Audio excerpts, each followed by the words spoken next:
my friends and my family, thank you for coming. As they know, I'd be rather diving with sharks than getting up. The only thing I wanted to say was that a few years ago, I was with my dear girlfriend, Cindy, and we were in Israel together. And, you know, it was time to sightsee and to go shopping and to go out at night.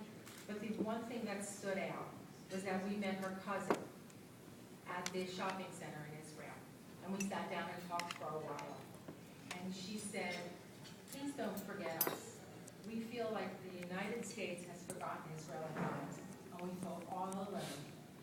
And that is the one most important thing I took away with me in Israel. So please, don't forget Israel.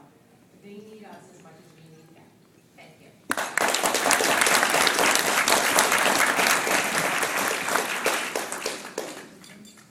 Please bear with me, I did write a few words. Shalom. On behalf of my wife Sharon, myself, and my family, I would like to thank everyone for coming here this morning to this wonderful tribute brunch. I would also like to thank the State of Israel Bonds, Bucks County Division for choosing Sharon and I to be honored. And I congratulate Victor and Lynn, the two other honorees. Let's give them a round of applause. I am truly humbled by the list of so many outstanding past honorees who have done so much for the Jewish community, the State of Israel, and Israel Bonds. I also proudly remember some 45 years ago when my father, Edward Rovner, was honored by Israel Bonds at Bethlehem Synagogue, and how proud he and my mom Bess were, and of course my entire family. Also, as Bob said, both he and Stephen have been honored by Israel Bonds as past honorees. I think you already met most of my family, but I want to make sure we didn't leave anyone out. My mother, Bess Rovner. Bess, Mom, stand up.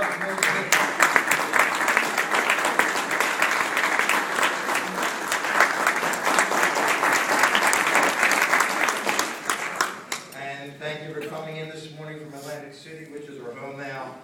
And our children, Seth, Brent, and Heather. Seth had to leave to go to work. But he was here. My nephews, Stephen, his wife Elaine, Danny, and my sister-in-law Mindy, her husband Evan, my mother-in-law Diane, and all of our wonderful friends for coming here today. Thank you all so much. And also the people who are not here, many people told me because it's a Sunday morning they're down the shore because it's 10 o'clock in the morning, maybe they couldn't be here. But many people I know purchased Israel Bonds in our honor, and I appreciate all that.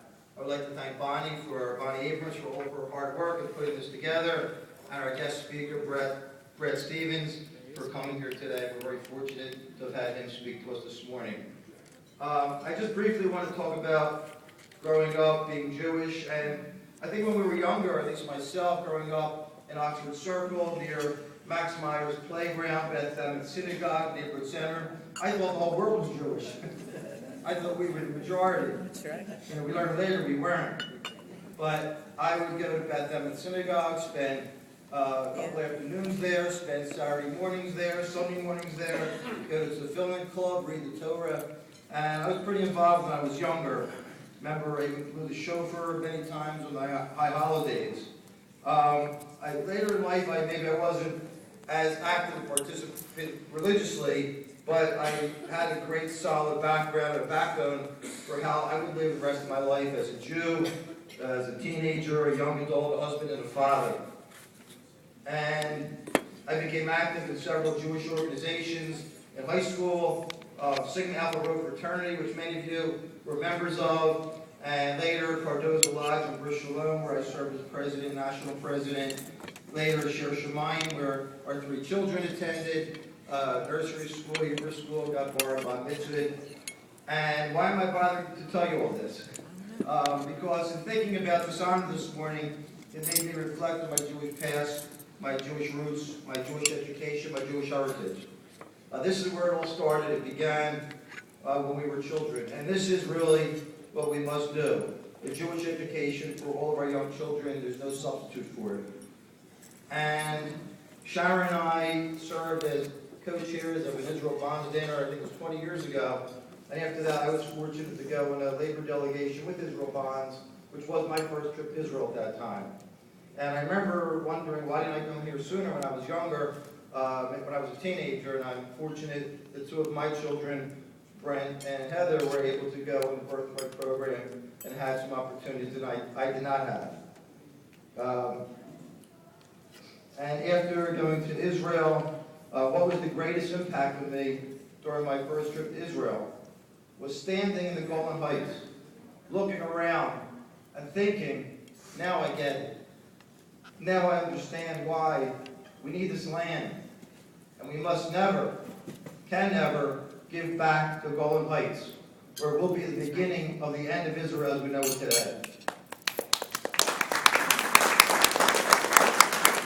Just the other day, Syrian and Palestinian protesters from Syria tried to breach the border fences, and Israeli troops were forced to fire at the protesters last Sunday morning.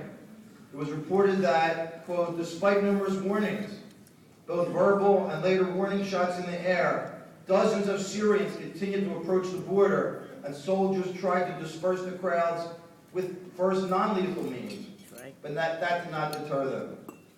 Israeli forces were left with no choice but to open fire at the feet of the protesters in order to deter them from further actions. Prime Minister Benjamin Netanyahu blamed extremist elements for trying to break through Israel's border. He said, "We will not allow them to do so."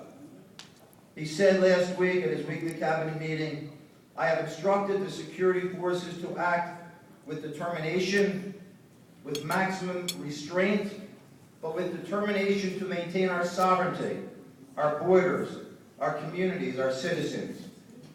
And I want to tell you, this is nothing new. I heard the same message during my first and second trip to Israel 20 and 17 years ago.